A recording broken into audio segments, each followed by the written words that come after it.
It's my huge honor to welcome Brian Tracey to the room.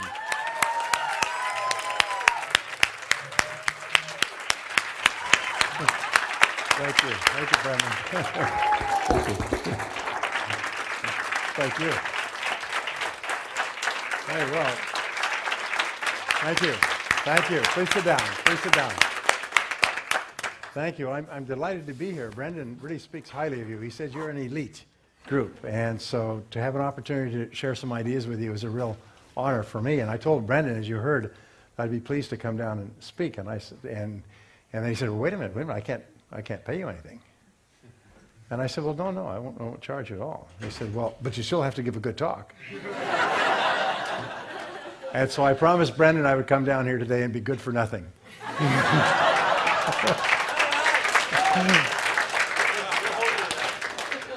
And I know you guys are busy, you have your own agenda, but I've given a lot of thought. I started asking the question when I started off, as Brandon did, as you have, why are some people more successful than others? Why is it that some people accomplish wonderful things with their lives and the great majority of people don't? They all start off sort of at the same starting line, but during the course of the years, some people get way ahead, and most people stay in the middle, and others get so far behind they think they're first. And so I've studied it for years and years and years. And in the last few years, there's been this secret, the law of attraction. Have anybody read The Secret, heard the law of attraction? And that kind of irritated me for a couple of reasons. First of all, the person who wrote The Secret, Rhonda Byrne, took my course on the psychology of achievement in New Zealand many, many years ago, where I taught not only that law, but a whole series of other laws. The second thing is that there's a thing in statistics that says that something may be necessary but not sufficient. In other words, the law of attraction, thinking positively, is necessary, but it's not sufficient. And unfortunately, in the entire work on The Secret, the word work does not appear. And that's the great problem. So many people are misled.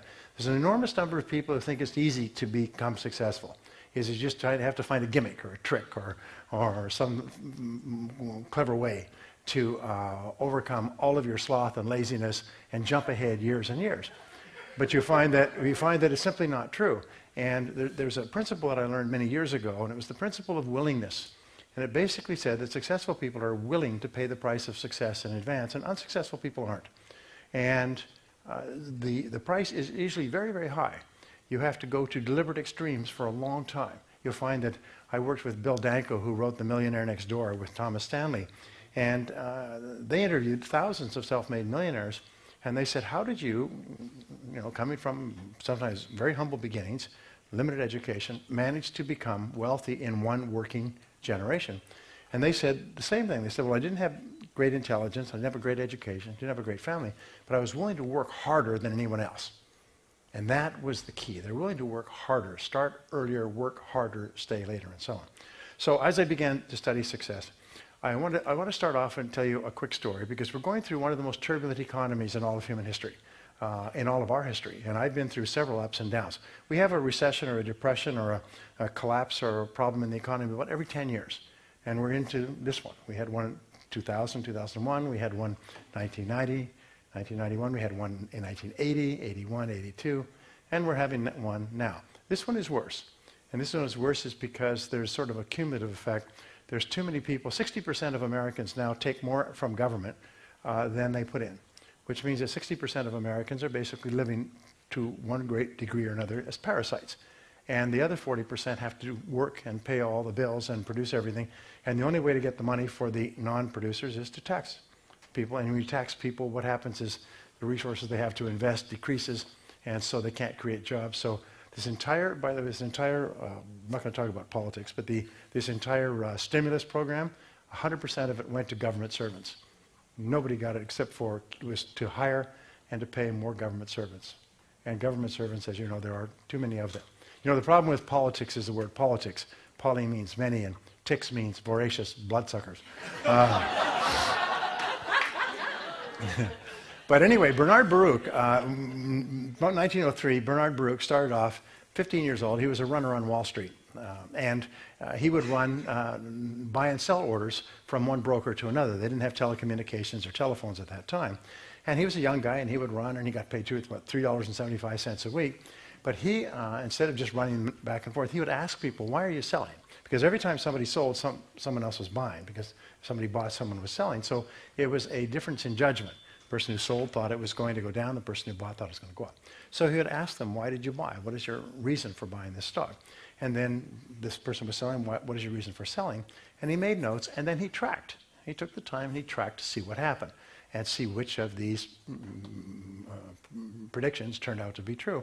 Over time, he developed a tremendous sense for what succeeds and what doesn't succeed. He began to trade on his own account. Jump ahead 30 years, he's now one of the richest men in America. He's worth $600 million. He's been an advisor to 6 presidents. He's one of the most esteemed financial minds. And the economy is going through a period of turbulence, and they came running to him, Mr. Baruch, what is the economy going to do? And he said, well, when the economy is up for any period of time, eventually people come to believe the economy will always be up. He said, when the economy is down for any period of time, eventually people come to believe the economy will always be down.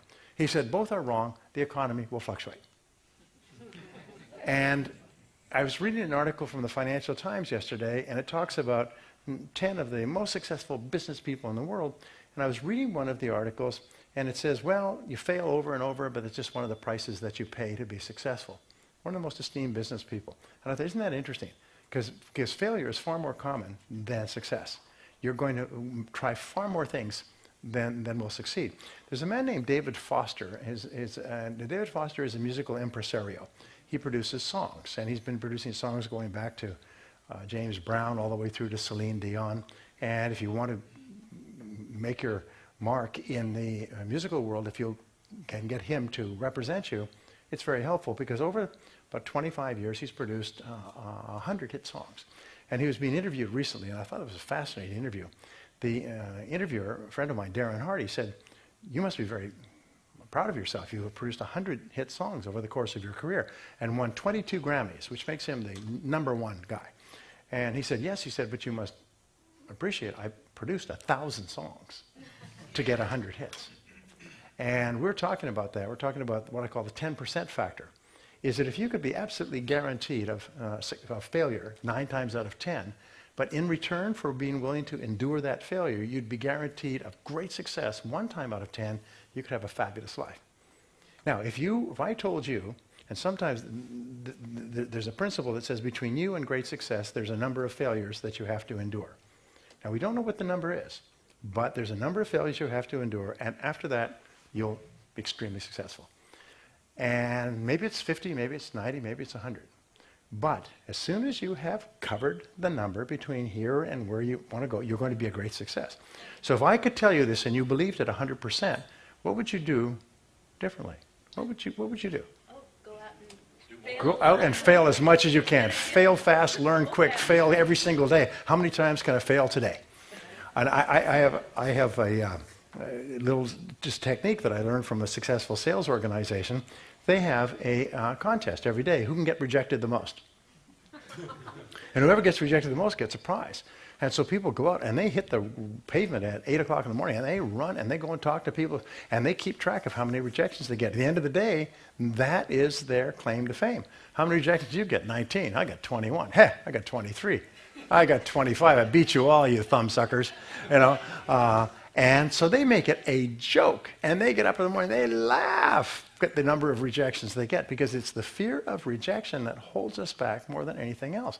If you didn't care, as a matter of fact, if you actually got rewarded for getting rejections, you'd be out there calling on people and opening doors and contacting people all day long, because you just wouldn't care. It's almost like there are some people that have a thing in their brain that switches off certain feelings or switches off certain emotions. Imagine if you had no fear of failure, no fear of rejection. Then you just talk to people all day long. And every time you talk to people, you get smarter, you learn something, you get feedback, you get information, which puts you closer and closer. But here's my promise, is there are a certain number of failures which you must endure before you achieve extraordinary success. But we don't know what the number is, so just get on with it. Right? Just get on. If a person says, well, I'm only going to fail once a year because I'm going to play it real close, well, you're not going to live long enough to succeed. But a person who's succeeding several times a day is putting himself on the fast track. Anyway, so I was looking at this secret and this law of attraction, and I think one of the greatest weaknesses that we have in our world is people are trying to be successful on the cheap. They think that there's some gimmick that will enable them to be successful without working. So I studied success, and I realized that success is not a matter of law of attraction. It's not a matter of luck. It's not a matter of being in the right place at the right time. Success is more a matter of probabilities. And this was my great breakthrough. When I didn't graduate from high school, but in my 30s, I went back and got an MBA degree, and one of the courses was probability theories. Anybody here ever taken probability theory? Terrible course. I mean, you're so happy it's over. But you learn in probability theory something that lasts you for the rest of your life. And what you learn is that there is a probability that everything can happen, and that these probabilities can be calculated and that they can be influenced. So I want to talk to you a little bit about probabilities and how you can influence probabilities. Because by influencing probabilities, you can dramatically increase the likelihood that you will be a success much faster than other people. There's a principle called the winning edge principle. And the winning edge principle says that people who succeed have the winning edge, which means sometimes they're just a little tiny bit better, or they're doing things just a little bit different in one particular area, and it leads to an extraordinary difference in results. There's a principle that says that if a horse runs in a horse race and wins by a nose, it wins 10 times the prize money of a horse that comes in second by a nose. Now, does this mean that the horse that came in first by a nose is 10 times faster? Or twice as fast, or 50% faster? No, it's just a nose faster. People who succeed in life are a nose better. They're a nose ahead of people who don't even appear on the rankings. If you look at the Olympics that are going on in Vancouver right now, the people who win first place will be remembered. The people who win second place will be remembered by a few people.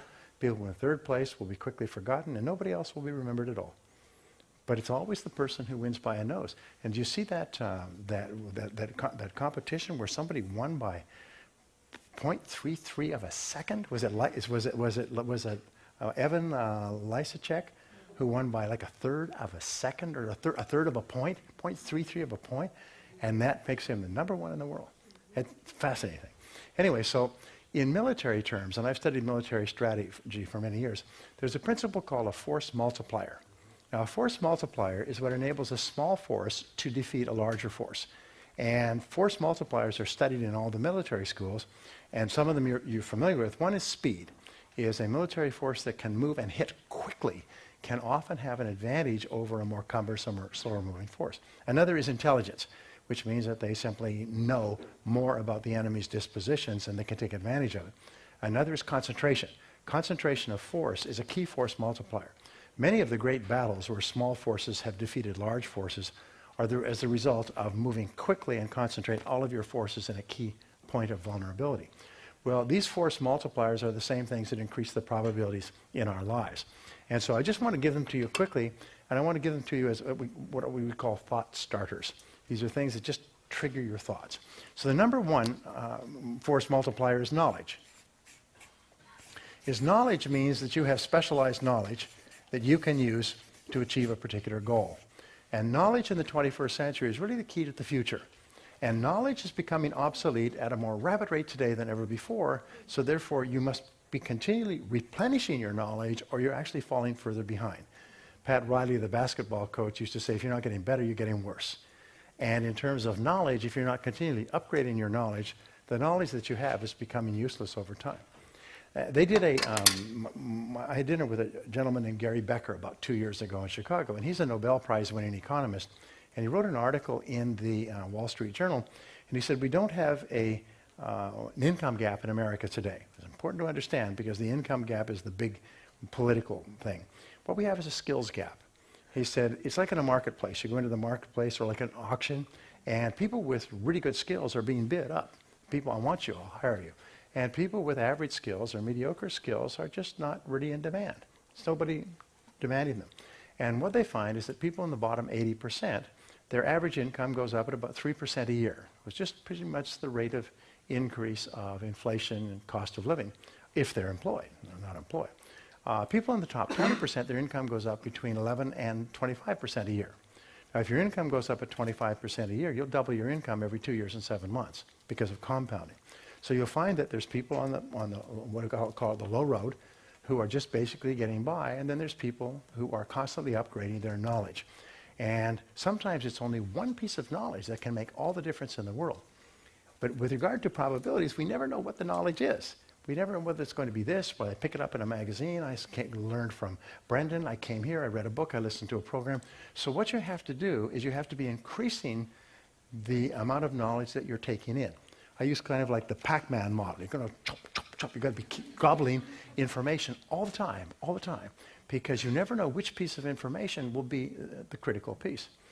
I'll give you an example that I'm kind of happy with. I was invited to speak to a large conference, had about 1,000 people, and it was all on different ways to run your business better, be more effective financially. People had come from all over the country to attend this conference, a big hotel in Atlanta, and I arrived there and I was speaking the next morning. And the person who spoke in the evening, who was kicking off the conference, was a gentleman named Charles Ruff of Rough Times. Do you remember that? Well, this guy, Howard Ruff, that's right, thank you. Well, this guy got up, and he was supposed to kick off this conference, and he's supposed to be a financial expert and so on. And so for basically 90 minutes, he told everybody in the audience how terrible the financial world was, that there was no hope, that you should be turning your money into gold and canned foods, burying it in your backyard, hunkering down in your basement, getting ready for riots in the streets when nobody had any food. I mean, he literally gave the most depressing talk that you could possibly imagine for an entire 1,000 people who come from all over the country to learn how to be more successful. And I got there that night, and I met my clients, and they all had this glum look on their face. And I said, what happened? He says, well, this guy just ruined the whole spirit of this thing. I mean, he started it off talking about all, and you know, they say figures lie and liars figure. I mean, you can use statistics to prove anything. So he had all of these statistics. However, I'd been reading Forbes magazine on the plane on the way down, and in Forbes there was an article on the credibility of various newsletter writers and financial predictors. And it turned out that of 600 that they looked at, it turned out that Howard Ruff was the worst, 100% worst predictor of economic events in the history of writing newsletters. Is that he had never been right once in his whole life. As a matter of fact, they said if you had just done the opposite of anything he suggested, you would have been financially successful. So they said, is there anything that you can say tomorrow when you speak to these people? Because everybody's down, they're wondering why they came in the first place, and our revenues are totally dependent upon sales and everything else.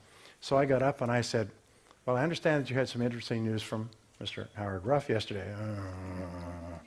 I said, well, here's Forbes magazine. Here's what Forbes magazine says about this guy. And I read it, and the whole audience gave me a standing ovation. I said, everything he says is wrong. Anything he told you is completely false. Anybody who listens to him is an idiot. The man has never been right once in his life. And they all cheered, and everybody was up again. And I thought about that afterwards. If I hadn't been reading, I read for about 3 hours, reading all different articles and magazines. I hadn't come across that, because I didn't even know that Howard Ruff was speaking. But I just thought it was an interesting article. That one piece of information transformed that entire 3-day conference. But you never know which one it's going to be, so you have to be gobbling it up all the time. So here's a good question for you, is what one piece of knowledge would be most helpful to you in your career? What particular type of knowledge? Would it be marketing? Would it be sales? Would it be time management? Because you can't become good at everything, so you've got to pick your shots. You know, like the snipers say, one shot, one kill. What I have found is you don't try to learn a whole bunch of things. What you do is you say, what is the most valuable piece of knowledge or knowledge area that I need to upgrade my skills in? And whatever it is, you take that one subject and you major in that subject. You say, all right, for the next month, 3 months, year, I'm going to major in that subject. I would say for us, and it never changes, but for us it's probably marketing. Marketing and sales are probably the most important things we do, because you can have the best product in the whole world, but if you can't tell people about it in a variety of different forms, including personally, it doesn't do any good. And there are many products and services out there that are mediocre, but they're well marketed. I mean, the story that they tell is really good. So knowledge is the first force multiplier, and whatever knowledge you have, it's becoming obsolete. It's like a water level in a leaky bathtub. It's going down, so you have to keep replenishing it. You keep replenishing it. There's that little line from Alice in Wonderland where there's the rabbits going, I'm late for a very important date. And Alice says, why do you run so much all the time? Why don't you relax? He said, no, you have to run this fast just to stay in place. If you want to get ahead, you have to run twice as fast. And it's the same thing with our life today. Because of the way the world is, we have to run twice as fast just to stay even, or especially or to make any progress. Now here's the second force multiplier, the second factor that increases your probability, and it's skill. Now knowledge, properly learned and practiced, turns into a skill. And today our skills are mental skills. We don't learn physical skills, we learn mental skills. And mental skills are ways of thinking and acting and making decisions and getting results. The critical factor in knowledge and skills is always results. It's always results. Now here's what we know, and it's important to point this out, is that if you want to be successful, you have to be in the top 10% in your field. You have to be in the top 10%. You know, there used to be a story about Willie Sutton, the bank robber, and he was the most wanted in the FBI list. They finally captured him in the Midwest, tried him, convicted him, sent him to jail for life, and the reporters were covering the trial, and they asked him, Mr. Sutton, why do you rob banks? Do you remember this story? And why did he rob banks? Because that's where the money is, yeah. Now, why do you want to be in the top 10% in your field? Because that's where the money is, yeah. There's no money in the bottom 80%. The money is in the top 10 or 20%. That's where all the money is. And sometimes people don't realize it, that you're only a very, very small distance away from being in the top 10 or 20% where all the money is. And so therefore you have to ask yourself, and this is a question we put people through in our seminars, imagine you could wave a magic wand. I brought my magic wand here today. Imagine you could wave a magic wand and be absolutely excellent in any one skill. What one skill would help you the most to double your income? What one skill would help you the most to double your income? And when you ask that question, everybody knows what it is. And most people don't like the answer because it's usually something you're not very comfortable with, something you don't really like doing that much, something you'd prefer somebody else would do. You prefer you to hire somebody to do it. But the fact is that there are certain skills that you absolutely have to have if you want to be able to use all your other skills. Now here's a discovery. And the discovery is that your weakest key skill sets the height of your income. Your weakest key skill. There's never more than 5 to 7 key skills in any field. And your weakest key skill in your field sets the height of your income. So you can actually make more progress by coming up in that area, the weakest area, than you can in anything else. So why is it that people are uncomfortable when they can identify the skill? They usually know what it is. By the way, if you don't know the most important skill, if you don't know your weakest skill, you've got to find out. Because it's like a ball and chain. It's holding you back. You don't even know. You'll be working really hard on the outside, but that weak skill is holding you back all the time. Now here's an important point. The reason people are unhappy or tense about this skill is because they're not good at it yet. They're not good at it yet. Sometimes I ask, can anybody here drive a car? Say yes. Ride a bicycle? Sure. Use a keyboard, modern cell phone. If you can do any of those in terms of order of complexity, you can learn any business skill. And that's what Brendan and I teach all the time. You can learn any business skill because everyone who knows them didn't know them at one time. Everybody's in the top 10% today started where? In the bottom 10%.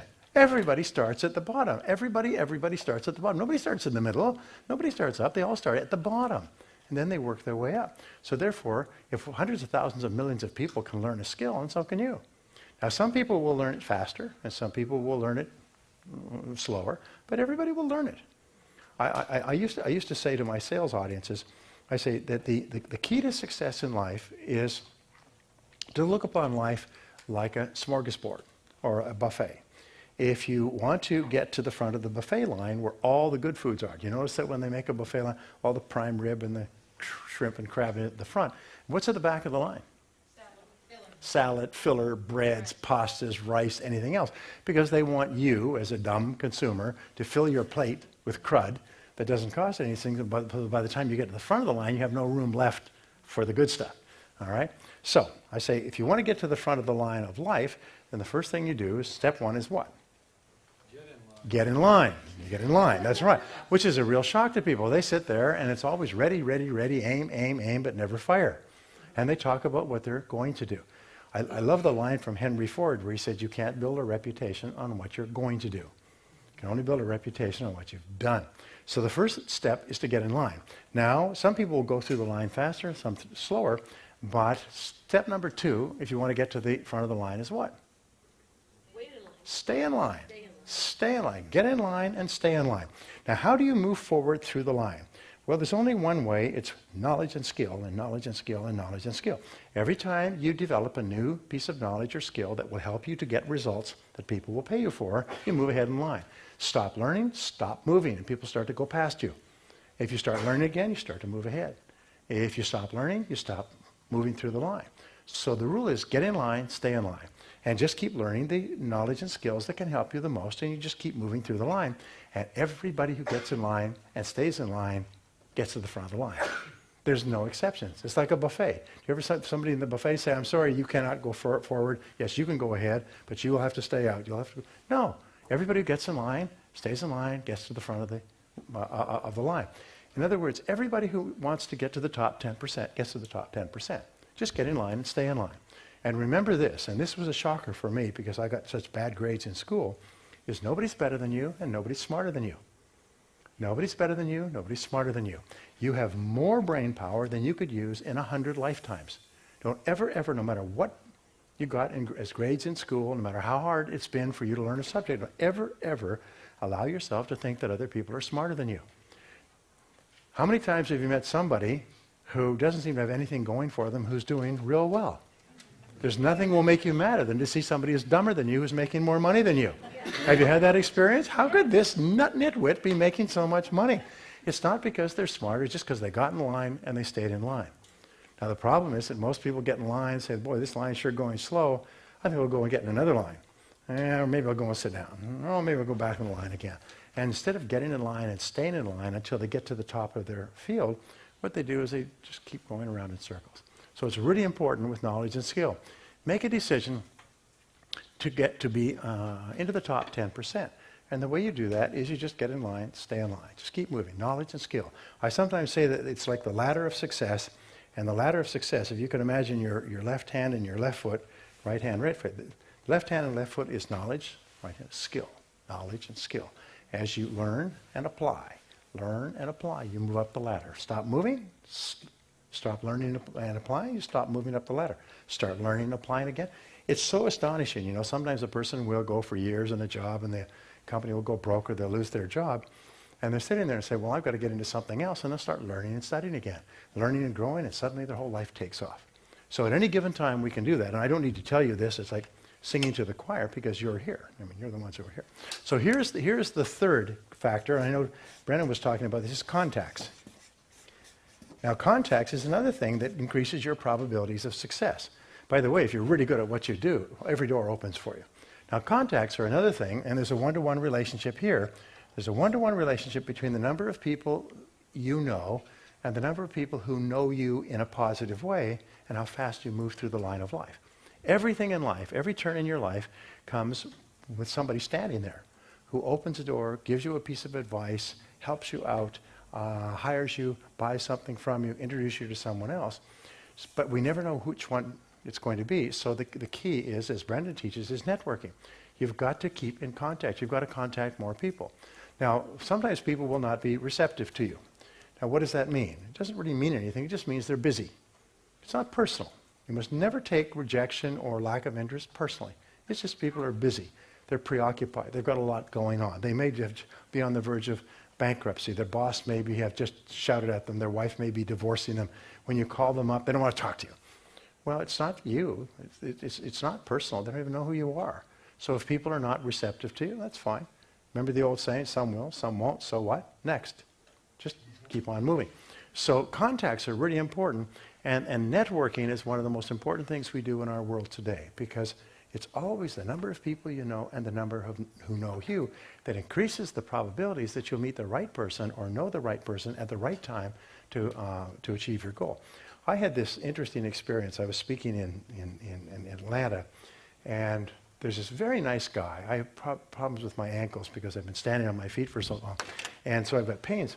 And he's an ex-football player, and he's also a speaker. I'd never met him before. His name is Brian Holloway. And we started talking, and he was speaking before I was. I got in very late, so I missed his talk. But he was leaving the next morning after his talk. By the time I got there, he had decided to stay for the day so he could hear my talk, which is a great compliment. And we were talking away, and he brought me some tablets because he was an ex-football player, and he'd been through tremendous trauma, if you like, and he had aches and pains all over the place. He brought me some naturopathic pills that he'd gotten from a doctor that take away the inflammation in your joints and remove the pain. So it was really helpful to me. Anyway, so we're talking away, and he's just a really nice guy. He's just being helpful and everything else. And I said, so what are you doing right now? He said, well, his biggest preoccupation is this piece of land. He used to play for the Boston, what's the... Football Patriots? Yeah, Boston Patriots, that's right. He used to play for the Boston Patriots, and he and some other people had bought this major piece of land, and they're going to build a sort of, out in the country, homesteads for football fans. And they would each have their own homes and homesteads, and they would sell it to other people who were big football fans. So everybody out there would be either ex-players or coaches and anything else. He said, but you know, it's such a big deal because he's a football player. I mean, big guy. Football doesn't know very much about it. I said, well, you know, I have a friend, I have a friend who's done a lot of real estate development of parcels, and he moved to Florida some years ago. Let me see if I've got his number in my briefcase, and he may be able to give you some advice. So I went in my briefcase, I found his number, I called. It's very hard to get through. He's a very wealthy man. And so I told his secretary, it's me. And he said, well, if it's you, because they know me, he gave me his personal number. I called him, and I said, Harry, I said, I got a friend here. His name is Brian Holloway, and he's got a piece of property outside of Boston, and he doesn't know quite how to develop. He said, put him on the line. So they began talking. It turns out that Harry Patton knows the property, knows the area very well. His son, Michael, who's also very successful and very wealthy, is actually developing in that area and has properties all around it. He said they put the two of them together and transformed Brian Holloway's life. And it was afterwards you think, isn't that a great thing, you know? Because it's just asking people and introducing people and opening a door here.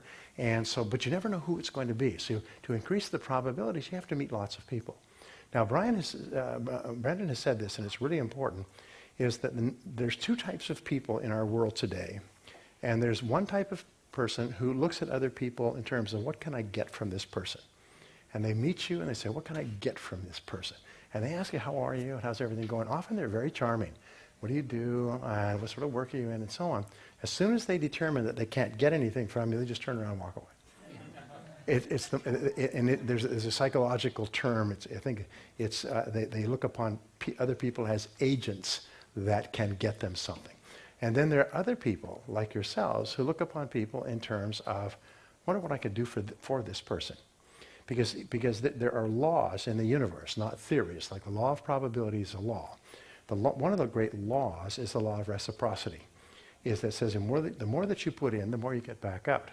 And it's like planting seeds. When you plant a seed, you don't have to do anything. Nature grows the seed. So if you plant seeds, if you look for opportunities to help other people, then what will happen is it'll always come back to you. Always come back to you. And you don't have to worry. It may come back to you from the person you helped. It may come back to you like Brian Holloway helps me. I introduce him to Harry Patton, the father, who introduced him to Mike Patton, who lives in Boston, and transforms his life and his family. And I could tell from the way he was talking that this was a real big thing for him. Financially, it was a major deal for him. And suddenly, one contact. And why? Because he stayed over, because he wanted to watch me and he wanted to help me with these homeopathic tablets. He was thinking of giving. Now, it's just a wonderful example. He was only thinking of how he could help me. He had no idea, but I just happened to know through experience someone who could help him back. So you never know what it's going to be. So always look for ways to help people. Always look for ways to do something for them. And the best people that I know, and I've met people worth hundreds of millions of dollars, and at the end of a conversation they say, is there anything I can do for you? Is there anything I can do for you? I first learned this when I was a young business person, sitting through a meeting with two billionaires and just sitting there. And I was the assistant to one billionaire. His assistant was there, and these two were talking. We just sat quietly while they talked. They're talking about things that were over our heads. And then they asked me a couple of questions. He was very gracious. And then he turned to me at the end of this conversation. He said, Brian, is there anything I can do to help you? In front of my boss and everybody else. I said, no, I can't think of anything. But I was really kind of impressed. Wow. I mean, this guy was hugely successful. And I learned later that every time I talk to a really successful person, if you have a nice rapport, they say, is there anything I can do to help you? So what you do is imagine that you're already rich, all right? And when you talk to people, just say, is there anything I can do to help you? Anything I can do? And even in many cases, they'll say no, but they'll remember that you offered. You didn't try to get something from them. You tried to do something for them. So it's really important to build your contacts. And that's why good, smart people come to meetings like this and talk to other people and introduce themselves to each other and ask them, what do you do? And how's it going? Is there anything I could do to help you in what you're doing? And what sometimes a person will just have one idea, or I just read this, or I just heard that, and it's a priceless piece of information. But it's of no value if you don't ask people or talk to people. And just look for ways to give. I have a law which I began teaching many years ago that Brandon knows. It's the more you give of yourself with no expectation of return, the more that you will get back from the most unexpected sources. So remember, nature says just sow, and nature will grow the crop. All right. Now the fourth multiplier is money. Now money means that you have to have some money. Many years ago, I was starting a business. When I started my first business, I joke, I learned how to sell again. I sold my house, I sold my car, I sold my furniture, I sold everything to feed my habit. But one of the things I found is that if you don't have any money, it has a distinct negative effect on you. You've heard of the law of attraction, which is true, but there's also the flip side of that. It's called the law of repulsion. Just like in attraction, there's what is called centrifugal force, where things spin outwards, and centripetal force, where things spin inwards. Well, the law of attraction says that if you have money, you attract to yourself opportunities to make more money. If you have no money, you drive away opportunities to make money. And the old saying, it takes money to make money, and so on. Then the rich get richer and the poor get children. You heard that? The point is that that was too quick for you, huh? All right. The point is that you don't need a lot, but you do need some, and I'll tell you why. And it is that it is not what you achieve in life that is important; it's what you become. And the discipline of saving is a discipline that has an effect on your character and on your whole life. W. Clement Stone once said, if you cannot save money, the seeds of greatness are not in you. If you cannot save money, the seeds of greatness are not in you. And what he was basically saying is that you lack the character for success, because it takes tremendous discipline and self-control not to spend. We live in the most wonderful consumer society in the world. There are so many neat things to buy and so much credit available. It takes tremendous discipline not to spend and to grow and to accumulate money. Many years ago, I had a mentor, and he said, Brian, the very first thing you do is get yourself a pool of FU money. And these are his words. He was a senior executive. And we can just rephrase that and call it freedom money, all right? But in other words, a financial freedom account where you have money so that you have a distance between you and poverty. And that's one of our goals, of course, is to acquire as much money as possible. But a person who has money in the bank is a totally different person in terms of their character and personality than a person who's broke. And 80% of Americans are broke. One of the reasons why we have this huge problems in our society today is most people have not saved any money. And so when the money that they have saved drops in half as a result of the stock market, they're looking at over a cliff. They're looking at an abyss. It's a scary thing to be 60 or 65 and have no money, because they just kept spending it thinking it would come in. And so your job is really to put some money aside. I had an experience many years ago. I started my business. I lost everything. I gave up everything. And I finally sold my house. When I sold my house, I had $10,000 in equity from the sale of the house. I was a little bit more than that. And my wife came to me and she said, Brian, I want to put this money in a separate bank account in my name, so it doesn't even appear anywhere, and you will not be able to touch it. I said, really? She said, yes. Well, she was adamant. And what's the difference between a wife and a terrorist? Well, the difference is you can negotiate with a terrorist, yeah.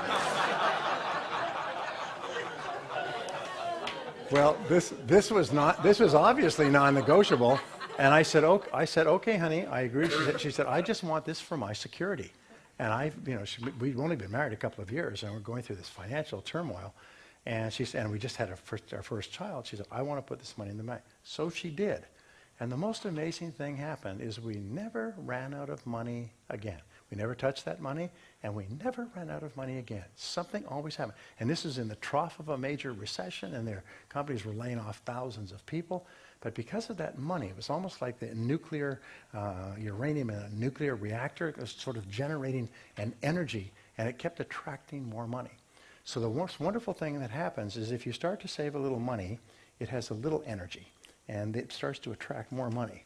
If you keep throwing money into this account, sometimes one of the models is like a financial fortress, and you keep throwing money over the wall into the financial fortress, so you can't get it out. It goes in one way. What happens is the energy source, the more money there is, the more it starts to attract more money and more opportunities. But it gives you a sense of calm because you're not in panic. Do you know what it's like? We all know what it's like to be in debt. And when you're in debt, you're just like a haunted person. It's all you think about. 80% of the population out there gets up in the morning and all they think about is debt. The fact that they don't have any money. The fact that if they lose their job, many people kill themselves when they lose their job because they're so far down, they're so desperate. So therefore, one of the requirements, not for the money, but just for your own peace of mind, your own character, your own self-discipline. Remember, it's not what you achieve, it's the person you become by saving the money. It's really important to have money put aside.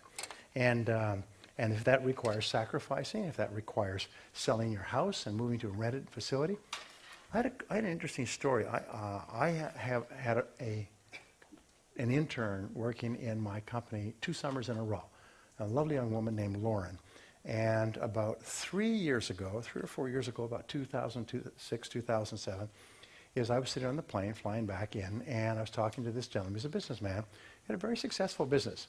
It was obvious that we were both flying first class, and it was obvious that he had a good business. And I said, well, what are you doing in terms of, did you buy a new house? Because the real estate market in San Diego was going crazy. He said, no, he said, I don't believe these prices can last. So I've sold my house, and I'm renting. And I can get just as good a house, or better, for the same amount renting than I could get from mortgage payments. So I've just decided to rent. And here's a guy, a very wealthy guy, runs a company, he's got 120 people working for him, sold his house and rented. And he turned out to be right. Everybody else was busy buying houses. He sold. You want to buy a house? Good, you can buy mine.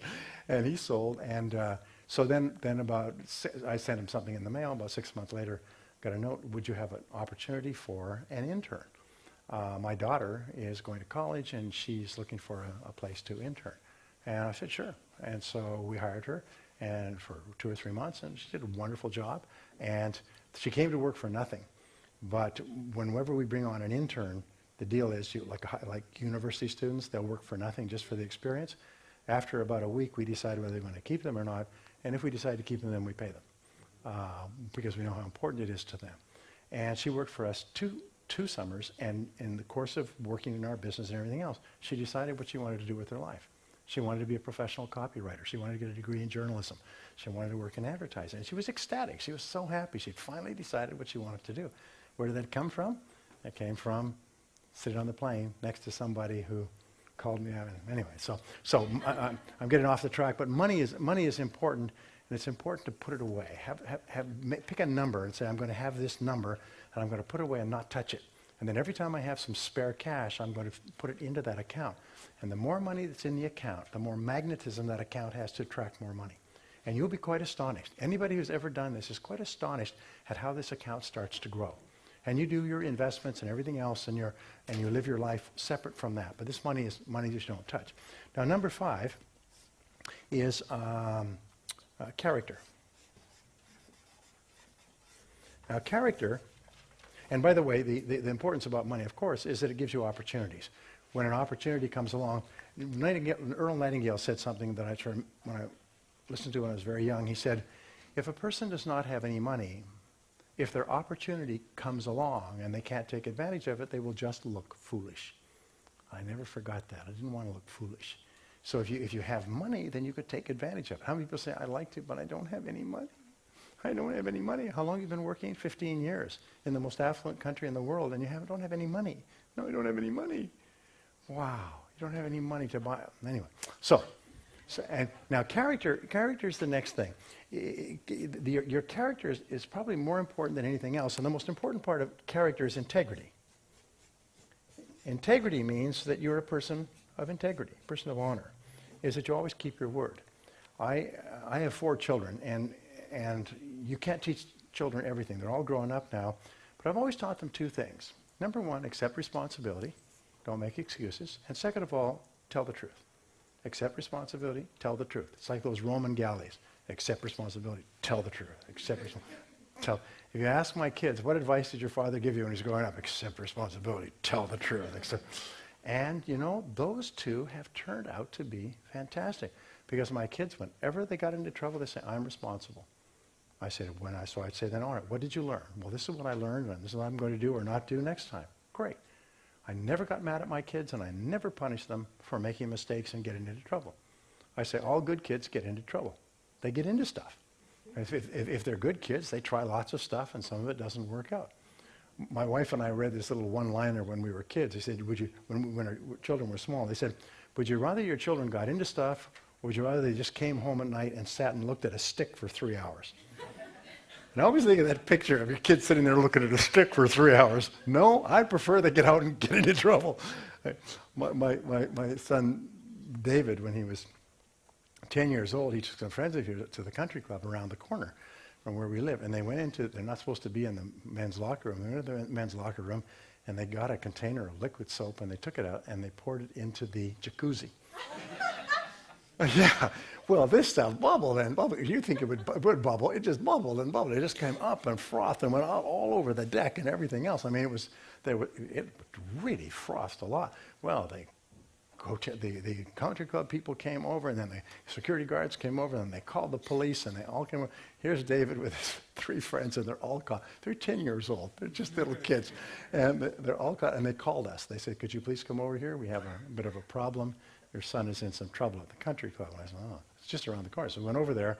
The police were very nice. I mean, the police were like parents, you know, professional parents. They understand. So they said, well, they've gotten into trouble, and so, you know, go easy on them. I said, okay. So I picked up my kids, and the other parents had to come and pick up their kids and took them home. And a week later, we got a notice from the country club saying that our membership had been canceled. We had been evicted, thrown out of the country club because of our son having put soap in the jacuzzi. And so I said to David, so when I picked up David, I still remember I picked up David, and he was really down. He was really, police everywhere, 2 or 3 police cruisers, lights, everything else. And I said to him, I said, what happened? He said, well, we put the soap in. We had no idea it would froth that much. And so I said, stuff happens.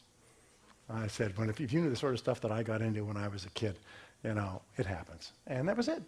Not a single word. And then a week later, we got this eviction notice, you know, whatever they call it, cancellation. So I went to David. I said, you got us thrown out of the country club? He said, oh, Dad, I'm sorry. I said, well, lousy country club anyway. Who cares? I never made a thing of it. Even today, we still laugh about that because I never once, I said, accept responsibility, tell the truth. And if you do that, then you never get into any trouble. Does anybody here have children? I read this one-liner. Barbara and I read this one-liner when our kids were small. It had a major impact on our whole life.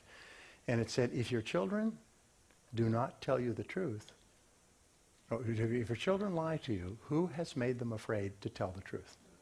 Ooh! Wow. If your children lie to you, who has made them afraid to tell the truth? So for the rest of our lives with our children, we always encourage them to tell the truth. Tell the truth. Be a person of character. Be a person of honor. Always tell the truth. And our children have grown up always telling the truth. They've had a couple of shaky times, you know, where they maybe missed a little bit, but mostly they tell the truth. Now, in business, they say, what is the most powerful method of advertising ever discovered? Word of mouth. 85% of the sale, 85% of the success of a business is determined by word of mouth. And Theodore Levitt of the Harvard Business School said the most valuable asset that a company has is its reputation. Its reputation is how it is known to its customers. In other words, what do customers say about the company and the products and services after they have been exposed to them? I've just written a book called Now Build a Great Business. And the core of the book is a very simple principle that just sort of slapped me in the head like a big wet fish that after 30 years of studying. And the answer is, what is the key to success in business? 90% of your success will be determined by having a great product or service. And that's the word, great. It's a great product or service. Now, how do you know if you have a great product or service? How do you know? People tell people about it. People say, this is a great product. This is a great company. These are great people. In other words, the number of times or the percentage of times that your customers, having been exposed to your product or service, spontaneously say, this is a great product, determines your entire future. Now, saying that, and the reason I say that is because there's a lot of people who think, well, I can get by selling a mediocre Me Too product. I just have to find a gimmick to get people to buy it and then duck and run and find somebody else. But every single successful business looks upon this customer as a customer for life. And they know that the first sale is only the beginning of the process. And how they treat the customer in the first sale and how the customer responds determines whether or not the second sale takes place. And so I say the rule for success in business is to get them to come to you first rather than your competitors, get them to come to you again because they were so happy with the first experience, and get them to bring their friends.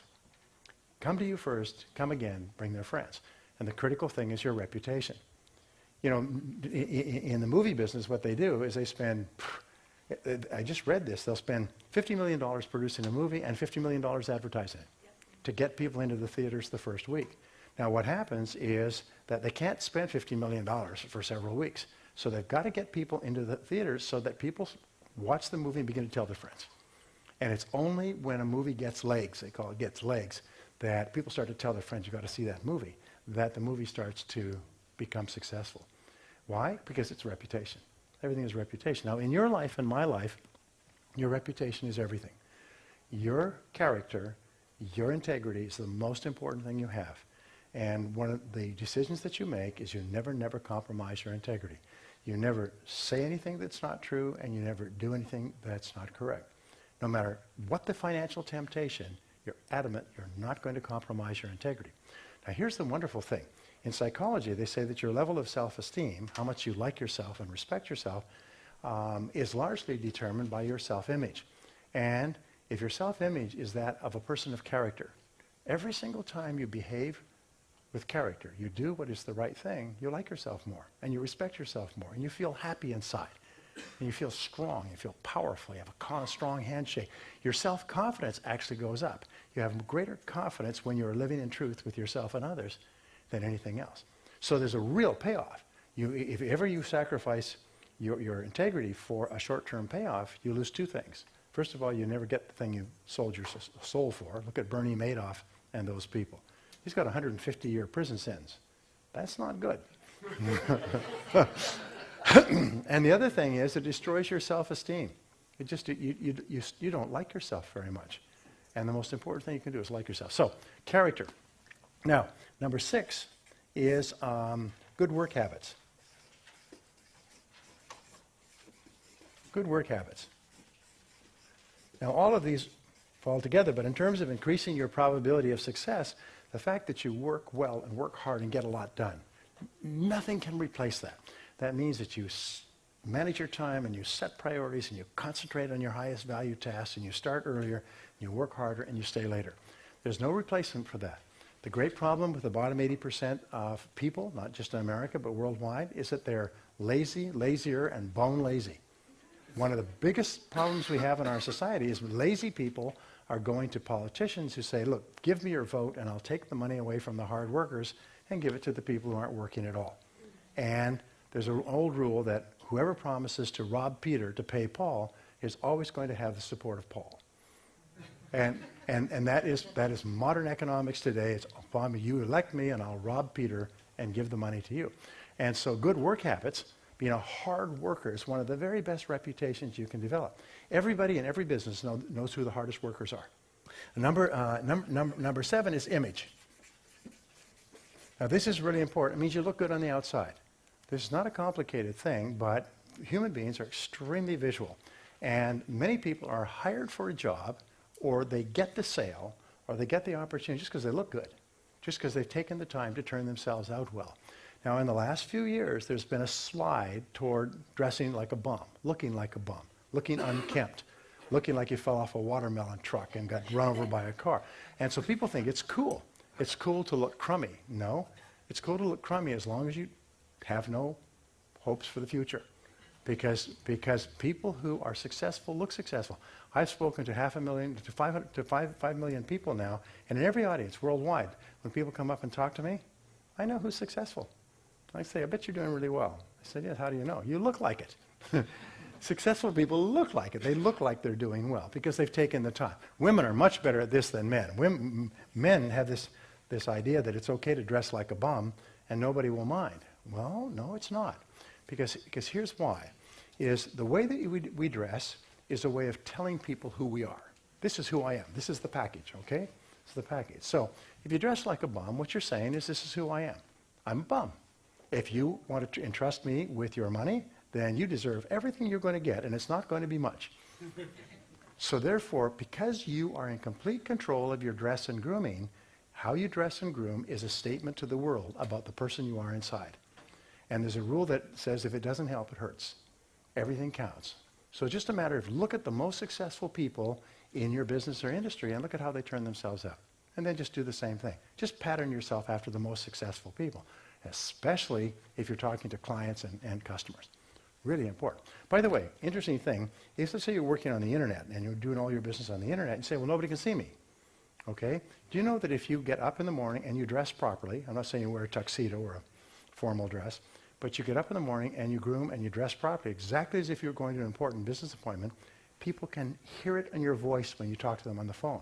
It actually comes through in your communication because there's something sort of electrical about the fact that you look good. The BBC is very famous for its BBC broadcasters. They speak perfectly correct high-level English.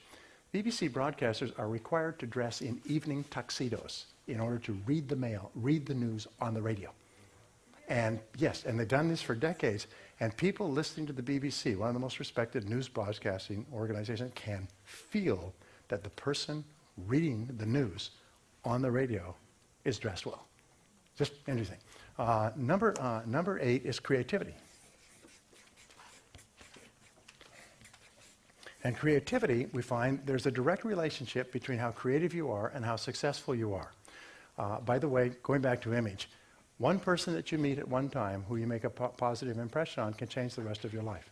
Can change your whole career. Can open a door for you, can transform your career. But the rule is you can't afford to close that door just because you didn't bother. With regard to creativity, there's a direct relationship between the number of ideas that you come up with to improve your life and how successful you'll be. So successful people are always looking for different things, for different ideas. How can we do it better, faster, cheaper, more conveniently? How can we help our customers, and so on? So they're constantly looking for better ways. And there's a relationship is between the quantity of ideas determines the quality. Do you know that 99% of business ideas don't work? Did you know that? It's a real shock. Does anybody here know what I'm talking about? Try this, try that, try this, try that, try this, try that, and nothing seems to work. And then you start to think, maybe there's something wrong with me. Maybe there's something wrong with my product or service. No, you just have to try a lot of things. And eventually, if you do it right, you'll eventually find the way that works. But you have to have lots and lots of ideas. Number 9 is a positive mental attitude. Obviously. A positive mental attitude means that you are a generally positive person. You're cheerful. Do you know what the number 1 word used to describe the most successful people in sales or business? Number 1 word, whether it's a restaurant, whether it's a store, whether it's a salesperson, a business owner. You know what the number 1 word is? Rhymes with spice and rice? Nice. He or she's a nice person. Why do you go to that place? Well, they're nice people. Why do you go to buy from them? Well, they're nice people. What percentage of people's decision making is emotional? What part is rational? About 85–90% emotional. Yeah, it's 100% emotional. Human beings are 100% emotional, and they're inordinately affected by the way they're treated by other people. People are like moths to a flame. People are attracted to positive people. People who are friendly, people who are cheerful. One of the most important things you can do is you never criticize. Never criticize. Look for the good in every situation, but never criticize other people. Never criticize your competitors. Never criticize anybody. You know, what's that song from Texas, where never is heard a discouraging word? Frank Sinatra used to say, if you can't say something nice, don't speak at all, is my advice. And so if all you do is you make a resolution, you're just never going to say anything negative about anybody. Even if your prospective customer hates your competition and you hate your competition, never say anything. It's so easy to slip into complaining and criticizing and whining and moaning. Always be cheerful. Even if your whole life is going to hell in a handbasket, keep smiling. People like to deal with people who are happy and who are positive. And sometimes just the fact that you're a nice person can give you an edge if the differences between your products and your competitors' products are very small. Just bending over backwards to be nice. And then I'll give you number 10. The reason I do this is because I have to be in the North County at 3:30, and it's half an hour. Number 10 is luck. Now, I said that luck didn't count, and the answer is luck doesn't. But what happens is that if you're constantly gaining knowledge and learning all kinds of things that can help you, if you're developing your skills and getting better and better, if you increase the number of contacts you have, if you have money in the bank so you can take advantage of opportunities, if you have the kind of character that causes people to admire and respect you and open doors for you, if you have good work habits so you get a lot done in a short period of time, if you have a great image so that people admire and respect you, if you're coming up with ideas all the time and you're a cheerful person, you're going to have what is called luck. And people are going to say, geez, you sure are lucky. That's what happens. Whenever a person is successful, they say, boy, you sure are lucky. Well, they didn't realize that luck was simply a matter of hundreds of little things. All great successes are the result of hundreds of little efforts that nobody ever sees or appreciates. What they do is they just keep doing these things. So I wanted to leave you with three key points. Point number one is that today we have a need for speed. You've got to move fast. There's no time at all for people who just coast.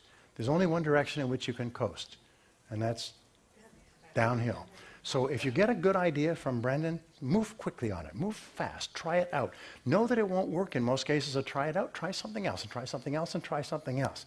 Is collect rejections and collect failures. See how many times you can fail on the road to success. Recognizing that you are a learning organism. And just like it's called the cybernetic organism, every time you do something, you get feedback, which makes you smarter, and it gives you ideas. And you try something, you get feedback, which makes you smarter. So you keep failing, and you keep failing in a forward direction. And even though it's at an unconscious level, you're getting better and better and smarter and quicker the more you fail. All right? The second point is that the three most important words that will determine your financial well-being for the rest of your life are the words competition, competition, and competition. Admire your very best competitors. Always look for ways to do them one better. But remember that competition is so incredible that if you have something that works, tomorrow your competition will copy it. They'll steal it and they'll try to do it one better. So we can never rest. We're in a contest. We're like a treadmill, and the treadmill is going faster. You can never rest because your competition is as determined to get your customers as we are. And the last thing I wanted to leave you with which is a little bit of an aside. It has to do with what I call the number. Now, this is really important, so I try to teach this to all my clients, is that in your business life, let's just say in business life, there is one number that more than any other number predicts your success or failure. There are dozens of numbers. I've calculated there's about 40 different numbers you can have in a business, from number of sales to size of sales to frequency of sales to return on income and investment and so on. I don't know what it is for you, but every person has a number. That one number is the most important number in their business. Some people say, well, it's the number of sales. Well, if it is, it may be that. But maybe it's not the number of sales. Do you know how restaurants calculate? It's the number of dinners that they serve. It's not the size of the dinner or what they have or what they eat or anything else. The averages work out. It's the number of settings. That's what they call it. Every number, we had 276 settings on Saturday night. That's the number for them. They're always focused on how they can increase the number of settings. You must be clear about your number, because if you're not clear about your number, it's like driving across country with no map and taking the wrong road and working on a different number. One company that I was working with, their number was number of customers. That was what they were focused on, get more customers, more customers, more customers.